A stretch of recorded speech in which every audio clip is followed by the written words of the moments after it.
തേങ്ങയിൽ തൊട്ട് മർദ്ദിച്ചോളൂ. എന്നെ കൂടോത്രം ചെയ്ത് നശിപ്പിക്കാൻ ശ്രമിച്ച ആ നായിന്റെ മോന്റെ തലമുണ്ട പിളർന്ന് ചാവണേ.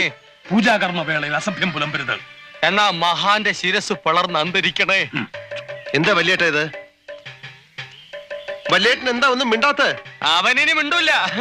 അവനിനി ജീവിതത്തിൽ ആരോടും മിണ്ടൂല. ഈ പൂജ സുനാമണി കഴിഞ്ഞ് തേങ്ങ നിലത്തെറിഞ്ഞ് ഉടയ്ക്കുമ്പോ ഇവന്റെ തല പൊട്ടിത്തെറിക്കും. തലയും തലച്ചോറും തൂത്തുവാരി കഴുകാൻ സോപ്പും വെള്ളവും ചൂലും കരുതി വെച്ചോ അവൻ പറഞ്ഞാരേ.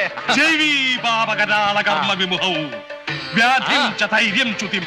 ആ കൂടോത്രം ചെയ്തവൻ ഈ പരിപാടി കഴിയുമ്പോ വിവരം അറിയുമെന്നാണ് ചേർക്കോണ സ്വാമി പറയുന്നത്. പറ സ്വാമി, പറ പറ. സ്വാമി പറഞ്ഞോ. പ്രജ്ഞസ്വച്ഛമന പരാക്രമ ഗുണാൻ വൈരിക്ഷയക്ഷയ പ്രത്യർത്ഥി.